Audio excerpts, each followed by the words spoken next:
ব্যাকবেঞ্চ আর নয়, প্রথা ভাঙছে স্কুল। সাধারণত ক্লাসরুমে পিছনের বেঞ্চে বসে স্কুলের দুষ্টু পড়ুয়ারা, এবার সেটি আর হবে না রায়দিঘির বকুলতলা এফপি স্কুলে।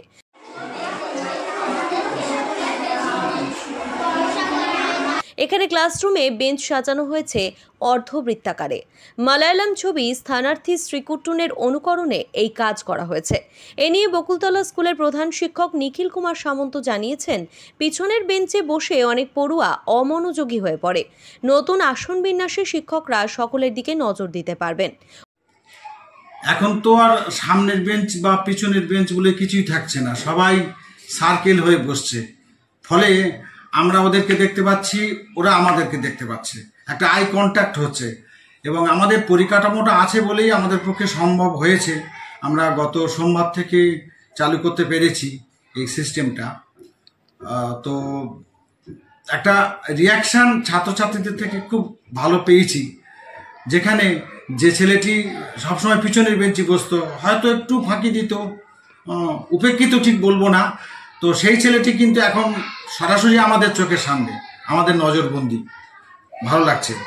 আমরা চেষ্টা করব এটাকে কন্টিনিউ করতে যতদিন পারা যায়। আমরা 4টে ক্লাস শুরু করেছি, আর একটা ক্লাস বাকি আছে, আমরা শিগগির সেটাও চালু করে দেব। আগে দরজা খুললে পুরো হতো, কে সামনে বসবে কে পেছনে বসবে, বা কখনো সবাই সামনে বসতো বা কখনো পেছনে, মানে সিট পেতাম না। কিন্তু এখন খুব ভালো লাগছে যে এখন সবাই স্যারের সামনে বসে, কেউ পেছনে নয় কেউ সামনে নয়, সবাই সামনে। আর খুব ভালো লাগে যে একসাথে বসি, একসাথে থাকি, খুব সুন্দর লাগে, এই মুহূর্তটা খুব ভালো লাগে। অভিভাবকরাও বিষয়টিকে স্বাগত জানিয়েছেন। শিক্ষকদের আশা, পরীক্ষামূলক এই ব্যবস্থা স্কুলগুলির ক্রমহ্রাসমান পড়ুয়ার সংখ্যা রুখতে পারবে। শিক্ষার্থীদের শ্রেণীকক্ষে বসার ধরন, শিক্ষার্থীর আচরণ, আত্মবিশ্বাস এবং তাদের শেখার মানসিকতাকে অনেকটাই প্রভাবিত করে। তো সেক্ষেত্রে বর্তমানে আমরা শ্রেণীকক্ষে যেভাবে ওদেরকে বসানোর চেষ্টা করেছি বা করছি, সেক্ষেত্রে ওদের আচরণ আমরা সুন্দরভাবে পর্যবেক্ষণ করতে পারছি এবং তারাও কী করছে আমাদের আচরণকে সুন্দরভাবে লক্ষ্য করতে পারছে, গতিবিধিটাকে লক্ষ্য করতে পারছে।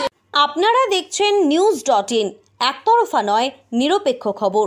আপডেটেড থাকতে সাবস্ক্রাইব করুন আমাদের চ্যানেল news.in আর বেল আইকনটি প্রেস করতে ভুলবেন না।